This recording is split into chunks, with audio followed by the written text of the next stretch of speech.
Hi ಎಲ್ಲರಿಗೂ ನಮಸ್ಕಾರ. ಸುಶೀಮನ್ ಅಡುಗೆ ಚಾನಲ್ಗೆ ವೆಲ್ಕಮ್. ಇವತ್ತು ನಾವು ಶಾವಿಗೆ ಹಾಗೆ ಫ್ರೂಟನ್ನ ಬಳಸ್ಕೊಂಡು ಶಾವಿಗೆ ಫ್ರೂಟ್ ಕಸ್ಟರ್ಡ್ನ ಹೇಗೆ ಮಾಡೋದು ಅಂತ ನೋಡೋಣ. ಯಾರೆಲ್ಲ ಹಣ್ಣುಗಳನ್ನ ತಿನ್ನೋದಿಲ್ಲ ಹಾಗೆಯೇ ಯಾರಿಗೆಲ್ಲ ಐಸ್ ಕ್ರೀಮ್ ಫ್ಲೇವರ್ ಇಷ್ಟ ಆಗುತ್ತೋ ಅವರು ಈ ವಿಡಿಯೋನ ಖಂಡಿತವಾಗ್ಲೂ ನೋಡಬೇಕು. ಹಾಗೆಯೇ ಖಂಡಿತವಾಗ್ಲೂ ಟ್ರೈ ಮಾಡಲೇಬೇಕು. ವಿಡಿಯೋನ ಸ್ಕಿಪ್ ಮಾಡ್ದೇ ಕೊನೆವರೆಗೂ ಹೇಗೆ ಮಾಡೋದು ಅಂತ ನೋಡಿ. ಅದಕ್ಕೂ ಮೊದಲು ಯಾರೆಲ್ಲ ನಮ್ಮ ಚಾನಲ್ನ ಸಬ್ಸ್ಕ್ರೈಬ್ ಮಾಡದೆ ವಿಡಿಯೋ ನೋಡ್ತಾ ಇದ್ದೀರಾ ದಯವಿಟ್ಟು ಸಬ್ಸ್ಕ್ರೈಬ್ ಮಾಡ್ಕೊಳ್ಳಿ. ಹಾಗೆ ಪಕ್ಕದಲ್ಲಿರುವಂಥ ಬೆಲ್ಲೈಕನ್ನ ಪ್ರೆಸ್ ಮಾಡಿ. ಮುಂದೆ ಯಾವುದೇ ವಿಡಿಯೋ ಅಪ್ಲೋಡ್ ಮಾಡಿದರೂ ಕೂಡ ನಿಮಗೆ ಮೊದಲು ನೋಟಿಫಿಕೇಷನ್ ಬರುತ್ತೆ. ಹಾಗಿದ್ರೆ ಹೇಗೆ ಮಾಡೋದು ಅಂತ ನೋಡೋಣ. ಮೊದಲನೇದಾಗಿ ನಾನಿಲ್ಲಿ ಅರ್ಧ ಲೀಟರ್ ಆಗುವಷ್ಟು ಹಾಲನ್ನ ತೊಗೊಂಡಿದ್ದೀನಿ. ಹಾಗೆ 1 ಕಪ್ ಆಗುವಷ್ಟು ಸಕ್ಕರೆ ತೊಗೊಂಡಿದ್ದೀನಿ. ನಿಮಗೆ ಸ್ವೀಟ್ ಎಷ್ಟು ಬೇಕು ನೋಡಿಕೊಂಡು ತೊಗೊಳ್ಳಿ. ಒಂದು 3 ಟೇಬಲ್ ಸ್ಪೂನಷ್ಟು ಕಸ್ಟರ್ಡ್ ಪೌಡರ್ನ ತೊಗೊಂಡಿದ್ದೀನಿ. 1 ಟೇಬಲ್ ಸ್ಪೂನಷ್ಟು ತುಪ್ಪ, ಹಾಗೆಯೇ 1 ಕಪ್ ಆಗುವಷ್ಟು ಶಾವಿಗೆ ತೊಗೊಂಡಿದ್ದೀನಿ. ಹುರಿದಿರೋವಂಥ ಶಾವಿಗೆನ ತೊಗೊಂಡಿದ್ದೀನಿ. ನೀವು ಯಾವ್ದು ಬೇಕಾದ್ರೂ ತೊಗೊಳ್ಬೋದು. ನೆಕ್ಸ್ಟ್ ಇಲ್ಲಿ ನಾನು ನಿಮಗೆ ಯಾವ್ದು ಫ್ರೂಟ್ಸ್ ಇಷ್ಟ ಆಗುತ್ತೋ ಆ ಫ್ರೂಟ್ಸ್ನ ತೊಗೊಳ್ಬೋದು. ದಾಳಿಂಬೆ, ಸೇಬು ಹಾಗೆಯೇ ಬಾಳೆಹಣ್ಣು ತೊಗೊಂಡಿದ್ದೀನಿ. ಇದನ್ನು ಸಣ್ಣದಾಗಿ ಕಟ್ ಮಾಡ್ಕೊಳ್ಬೇಕಾಗುತ್ತೆ. ನೋಡಿ, ಈ ರೀತಿ ಸಣ್ಣದಾಗಿ ಕಟ್ ಮಾಡ್ಕೊಂಡಿದ್ದೀನಿ. ನೆಕ್ಸ್ಟ್ ಇವಾಗ ಒಂದು ಪಾತ್ರೆ ಇಟ್ಟು ಗ್ಯಾಸ್ನ ಆನ್ ಮಾಡಿಕೊಂಡು ಮೊದಲೇ ತೊಗೊಂಡಿದ್ದಂತಹ 1 ಟೇಬಲ್ ಸ್ಪೂನಷ್ಟು ತುಪ್ಪ ಹಾಕ್ಕೊಳ್ತಾ ಇದ್ದೀನಿ. ನೀವು ತುಪ್ಪ ಇಲ್ಲ ಅಂತಂದರೆ ಎಣ್ಣೆ ಕೂಡ ಯೂಸ್ ಮಾಡ್ಕೊಳ್ಬೋದು. ಇದು ಹುರಿದಿರೋಂಥ ಶಾವಿಗೆನೇ, ಬಟ್ ತುಪ್ಪದಲ್ಲಿ 1 ನಿಮಿಷ ಹಾಗೇ ಫ್ರೈ ಮಾಡ್ಕೊಳ್ತಾ ಇದ್ದೀನಿ. ಇವಾಗೆಲ್ಲ ಹುರಿದಿರೋಂಥ ಶಾವಿಗೆನೇ ಅಂಗಡಿಗಳಲ್ಲಿ ಸಿಗುತ್ತೆ. ಅಕಸ್ಮಾತ್ ನಿಮಗೆ ಸಿಕ್ಕಿಲ್ಲ ಅಂತಂದರೆ ಮನೆಯಲ್ಲೇ ನೀವು 2-3 ನಿಮಿಷ ಲೋ ಫ್ಲೇಮ್ನಲ್ಲಿ ಫ್ರೈ ಮಾಡ್ಕೊಳ್ಬೋದು. ನೋಡಿ, ಇವಾಗ 1 ನಿಮಿಷ ನಾನು ಫ್ರೈ ಮಾಡ್ಕೊಂಡಿದ್ದೀನಿ. ಇದು ಫ್ರೈ ಆದ ನಂತರ ಮೊದಲೇ ತೊಗೊಂಡಿದ್ದಂತಹ ಹಾಲನ್ನ ಹಾಕ್ಕೊಂಡು ಇದನ್ನು ಶಾವಿಗೆ ಎಲ್ಲ ಚೆನ್ನಾಗಿ ಸಾಫ್ಟ್ ಆಗೋವರೆಗೂ ಬೇಯಿಸ್ಕೊಳ್ಬೇಕಾಗುತ್ತೆ. ನಿಮಗೆ ಜಾಸ್ತಿ ಹಾಲಿಲ್ಲ ಅಂತಂದರೆ ನೀವು ಮೊದಲೇ ಶಾವಿಗೆನ ಬೇಯಿಸ್ಕೊಂಡು ಅದಾದ ನಂತರ ನೀವು ಹಾಲನ್ನ ಹಾಕ್ಕೊಳ್ಬೋದು. ಬಟ್ ಆ ರೀತಿ ಮಾಡೋದಕ್ಕಿಂತ ಈ ರೀತಿ ಮಾಡಿಕೊಂಡ್ರೆ ತುಂಬ ಚೆನ್ನಾಗಿರುತ್ತೆ. ನೆಕ್ಸ್ಟ್ ಇವಾಗ ಇದನ್ನು ನಾನು ನೀಟಾಗಿ ಮಿಕ್ಸ್ ಮಾಡ್ಕೊಳ್ಬೇಕಾಗುತ್ತೆ. ನೋಡಿ, ಇವಾಗ ನೀಟಾಗಿ ಮಿಕ್ಸ್ ಮಾಡ್ಕೊಳ್ತಾ ಇದ್ದೀನಿ. ಇದನ್ನು ಯಾವುದೇ ಕಾರಣಕ್ಕೂ ನೀವು ಹೈ ಫ್ಲೇಮಲ್ಲಿ ಬೇಯಿಸ್ಕೊಳ್ಳೋದಕ್ಕೆ ಹೋಗಬೇಡಿ. ಲೋ ಫ್ಲೇಮ್ ಅಥವಾ ಮೀಡಿಯಮ್ ಫ್ಲೇಮ್ನಲ್ಲೇ ಬೇಯಿಸ್ಕೊಳ್ಬೇಕಾಗುತ್ತೆ. ಇವಾಗ ಇದನ್ನು ಕುದಿಯೋದಕ್ಕೆ ಬಿಟ್ಟು ನಾನಿಲ್ಲಿ ಮೊದಲೇ ತೊಗೊಂಡಿದ್ದಂತಹ ಕಸ್ಟರ್ಡ್ ಪೌಡರಿಗೆ ಸ್ವಲ್ಪ ಹಾಲನ್ನ ಹಾಕ್ಕೊಂಡು ಮಿಕ್ಸ್ ಮಾಡ್ಕೊಳ್ತಾ ಇದ್ದೀನಿ.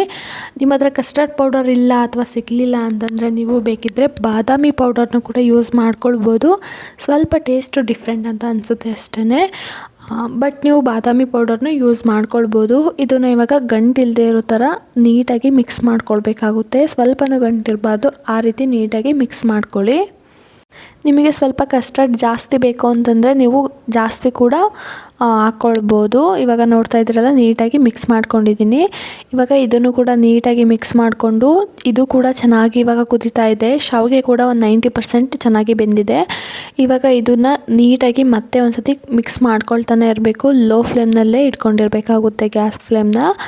ನೆಕ್ಸ್ಟ್ ಇವಾಗ ನಾನು ಮಿಕ್ಸ್ ಮಾಡಿ ಇಟ್ಕೊಂಡಿರುವಂತಹ ಕಸ್ಟರ್ಡ್ನ ಹಾಕ್ಕೊಳ್ತಾ ಇದ್ದೀನಿ. ನೋಡಿ, ಚೆನ್ನಾಗಿ ಕುದೀತಾ ಇದೆ. ಈ ಟೈಮಲ್ಲಿ ಹಾಕ್ಕೊಳ್ಬೇಕಾಗುತ್ತೆ. ನೀವು ಮುಂಚೆನೇ ಕಸ್ಟರ್ಡು ಅಥವಾ ಸಕ್ಕರೆನ ಹಾಕ್ಕೊಂಡ್ರಿ ಅಂತಂದರೆ ಶಾವಿಗೆ ಅಷ್ಟು ಚೆನ್ನಾಗಿ ಬೇಯೋದಿಲ್ಲ. ಅದಕ್ಕೋಸ್ಕರ ನೀವು ಲಾಸ್ಟಲ್ಲೇ ಹಾಕ್ಕೊಳ್ಬೇಕಾಗುತ್ತೆ. ನೋಡಿ, ಇವಾಗ ನೀಟಾಗಿ ಇದನ್ನು ಕೂಡ ಮಿಕ್ಸ್ ಮಾಡ್ಕೊಳ್ತಾ ಇದ್ದೀನಿ. ಇದಾದ ನಂತರ ನಾನಿಲ್ಲಿ ಸಕ್ಕರೆನ ಹಾಕ್ಕೊಳ್ತಾ ಇದ್ದೀನಿ. ನಿಮಗೆ ಸ್ವೀಟ್ ಸ್ವಲ್ಪ ಜಾಸ್ತಿ ಬೇಕು ಅಂತ ಅನಿಸಿದರೆ ನೀವು ಇನ್ನೂ ಸ್ವಲ್ಪ ಜಾಸ್ತಿ ಕೂಡ ಹಾಕ್ಕೊಳ್ಬೋದು. ಇವಾಗ ಇದನ್ನು ಕೂಡ ನೀಟಾಗಿ ಲೋ ಫ್ಲೇಮ್ನಲ್ಲೇ ಮಿಕ್ಸ್ ಮಾಡ್ಕೊಳ್ಬೇಕಾಗುತ್ತೆ. ನೋಡಿ, ಇವಾಗ ನೀಟಾಗಿ ಮಿಕ್ಸ್ ಮಾಡ್ಕೊಳ್ತಾ ಇದ್ದೀನಿ. ನಿಮಗೆ ಶಾವಿಗೆ ಇಷ್ಟ ಇಲ್ಲ ಅಂತಂದರೆ ಅಥವಾ ನಿಮ್ಮ ಮನೇಲಿ ಶಾವಿಗೆ ಇಲ್ಲ ಅಂತಂದರೆ ನೀವು ಹಣ್ಣುಗಳನ್ನ ಬಳಸ್ಕೊಂಡು ಫ್ರೂಟ್ ಕಸ್ಟರ್ಡ್ನ ಹೇಗೆ ಮಾಡ್ಬೋದು ಅಂತ ನನ್ನ ಒಂದು ಯೂಟ್ಯೂಬ್ ಚಾನಲಲ್ಲಿ ಅಪ್ಲೋಡ್ ಮಾಡಿದ್ದೀನಿ. ನಿಮಗೇನಾದರೂ ಇಂಟ್ರೆಸ್ಟ್ ಇದ್ದರೆ ಒಂದು ಸತಿ ಹೋಗಿ ಚೆಕ್ ಮಾಡಿ.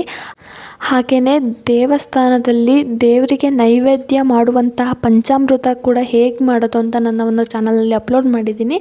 ಅದನ್ನು ಕೂಡ ಖಂಡಿತ ನೀವು ಒಂದು ಸತಿ ಟ್ರೈ ಮಾಡಲೇಬೇಕು.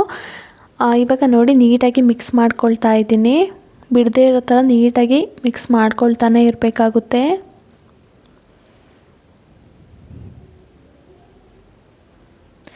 ಇವಾಗ ಇದು ಕೂಡ ಚೆನ್ನಾಗಿ ಮಿಕ್ಸ್ ಆಗಿದೆ. ಹಾಗೆ ಶಾವಿಗೆ ಕೂಡ ಪರ್ಫೆಕ್ಟಾಗಿ ಬೆಂದಿದೆ. ಈಗ ಇದು ಚೆನ್ನಾಗಿ ಕುದೀತಾ ಇರಬೇಕಾದ್ರೆ ನಾವು ಗ್ಯಾಸ್ ಆಫ್ ಮಾಡಿಕೊಂಡು ಇದನ್ನು ಕಂಪ್ಲೀಟಾಗಿ ತಣ್ಣಗಾಗೋದಕ್ಕೆ ಬಿಡಬೇಕಾಗುತ್ತೆ. ನೆಕ್ಸ್ಟ್ ಇವಾಗ 2 ಟೇಬಲ್ ಸ್ಪೂನಷ್ಟು ಸಬ್ಜಾ ಸೀಡ್ಸ್ನ ಹಾಕ್ಕೊಂಡು ಇದಕ್ಕೆ ಸ್ವಲ್ಪ ನೀರನ್ನ ಹಾಕ್ಕೊಂಡು ಚೆನ್ನಾಗಿ ಮಿಕ್ಸ್ ಮಾಡ್ಕೊಳ್ಬೇಕಾಗುತ್ತೆ. ಇದು ನಿಮಗೆ ಕಂಪ್ಲೀಟಾಗಿ ಆಪ್ಷನಲ್ಲು, ಬೇಕಿದ್ರೆ ಹಾಕ್ಕೊಳ್ಬೋದು, ಇಲ್ಲಾಂತಂದರೆ ಸ್ಕಿಪ್ ಮಾಡ್ಕೊಳ್ಳಿ. ಇವಾಗ ನೋಡಿ ಇದನ್ನು ನೀಟಾಗಿ ಮಿಕ್ಸ್ ಮಾಡಿಕೊಂಡು ಒಂದು 10 ನಿಮಿಷ ಹಾಗೆ ನೆನೆಯೋದಕ್ಕೆ ಬಿಡ್ತಾ ಇದ್ದೀನಿ. ಇವಾಗ 10 ನಿಮಿಷ ಆದ ನಂತರ ಒಂದು ಬೌಲ್ನಲ್ಲಿ ಹಾಕ್ಕೊಂಡು ಇದಕ್ಕೆ ಸ್ವಲ್ಪ ಹಾಲನ್ನ ಹಾಕ್ಕೊಂಡು ಇದನ್ನು ಕೂಡ ಒಂದು 5 ನಿಮಿಷ ಹಾಗೆ ನೆನೆಯೋದಕ್ಕೆ ಬಿಡ್ತಾ ಇದ್ದೀನಿ. ಯಾಕಂತಂದರೆ ನಾವು ಒಂದು ಕಸ್ಟರ್ಡಿಗೆ ಹಾಕಿದಾಗ ನೀರು ಥರ ಬರುತ್ತೆ, ಅದಕ್ಕೋಸ್ಕರ ನಾವು ಹಾಲಿನಲ್ಲಿ ಮಿಕ್ಸ್ ಮಾಡಿಕೊಂಡ್ರೆ ತುಂಬ ಚೆನ್ನಾಗಿರುತ್ತೆ. ನೋಡಿ ಇವಾಗ ಇದನ್ನು 5 ನಿಮಿಷ ಹಾಗೆ ತೆಗೆದಿಡ್ತಾ ಇದ್ದೀನಿ. ಇವಾಗ ಶಾವಿಗೆ ಕೂಡ ಕಂಪ್ಲೀಟಾಗಿ ತಣ್ಣಗಾಗಿದೆ. ಇವಾಗ ಒಂದು ಬೌಲ್ನಲ್ಲಿ ತೆಕ್ಕೊಳ್ತಾ ಇದ್ದೀನಿ. ಅಕಸ್ಮಾತ್ ನಿಮಗೆ ಇನ್ನೂ ತಣ್ಣಗಾಗಿಲ್ಲ, ಇನ್ನೂ ಸ್ವಲ್ಪ ಬಿಸಿ ಇದೆ ಅಂತಂದರೆ ಹಾಗೆಯೇ ಬಿಟ್ಟು ನಂತರನೇ ನೀವು ಹಣ್ಗಳನ್ನ ಹಾಕ್ಕೊಳ್ಬೇಕಾಗುತ್ತೆ. ಇಲ್ಲ ಅಂತಂದರೆ ಸೇಬಾಗಿರ್ಬೋದು, ಬಾಳೆಹಣ್ಣಾಗಿರ್ಬೋದು ಸ್ವಲ್ಪ ಬೆಂದಿರೋ ಥರ ಅಂತ ಅನಿಸುತ್ತೆ, ಅಷ್ಟು ಟೇಸ್ಟ್ ಬರೋದಿಲ್ಲ. ಅದಕ್ಕೋಸ್ಕರ ನೀವು ಕಂಪ್ಲೀಟಾಗಿ ತಣ್ಣಗಾದ್ಮೇಲೆ ಹಾಕಬೇಕಾಗುತ್ತೆ. ನೋಡಿ ಇವಾಗ ನಾನು ಹೆಚ್ಚಿಟ್ಕೊಂಡಿರುವಂಥ ಹಣ್ಣೆಲ್ಲ ಹಾಕ್ಕೊಳ್ತಾ ಇದ್ದೀನಿ. ನಿಮ್ಮ ಮನೇಲಿ ನಿಮಗೆ ಯಾವುದು ಇಷ್ಟ ಆಗುತ್ತೆ ಅದನ್ನು ನೀವು ಹಾಕ್ಕೊಳ್ಬೋದು. ಹಾಗೆಯೇ ಹಬ್ಬಗಳಲ್ಲಾಗಿರ್ಬೋದು, ಬೇರೆ ಫಂಕ್ಷನ್ಸ್ಗಳಲ್ಲಿ ಹಣ್ಣುಗಳೆಲ್ಲ ತುಂಬಾ ಉಳಿದಿರುತ್ತೆ, ಹಾಗೆ ಯಾರೂ ಇಷ್ಟಪಟ್ಟು ಅಷ್ಟು ತಿನ್ನೋದಿಲ್ಲ. ಈ ರೀತಿ ಒಂದ್ಸತಿ ಟ್ರೈ ಮಾಡಿ, ತುಂಬ ಚೆನ್ನಾಗಿರುತ್ತೆ. ಇವಾಗ ಸಬ್ಜಾ ಸೀಡ್ಸ್ನ ನೆನೆ ಹಾಕೋದಕ್ಕೆ ಇಟ್ಟಿದ್ವಲ್ಲ ಅದನ್ನು ಕೂಡ ಹಾಕ್ಕೊಂಡು ನೀಟಾಗಿ ಮಿಕ್ಸ್ ಮಾಡ್ಕೊಳ್ತಾ ಇದ್ದೀನಿ.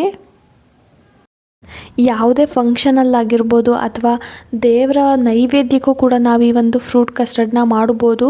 ತುಂಬ ಸಿಂಪಲ್ಲಾಗಿದೆ, ಹಾಗೆಯೇ ಮನೆಯಲ್ಲೇ ಇರುವಂತಹ ಇಂಗ್ರೀಡಿಯೆಂಟ್ಸ್ನ ಬಳಸ್ಕೊಂಡು ಮಾಡಿರೋದು. ಐ ಹೋಪ್ ನಿಮಗೆ ವಿಡಿಯೋ ಇಷ್ಟ ಆಗಿದೆ ಅಂತ ಅಂದ್ಕೊಳ್ತೀನಿ. ನೀವು ಕೂಡ ಟ್ರೈ ಮಾಡಿ, ಮಕ್ಕಳಿಗೂ ಕೂಡ ತುಂಬ ಅಂದರೆ ತುಂಬಾ ಇಷ್ಟ ಆಗುತ್ತೆ.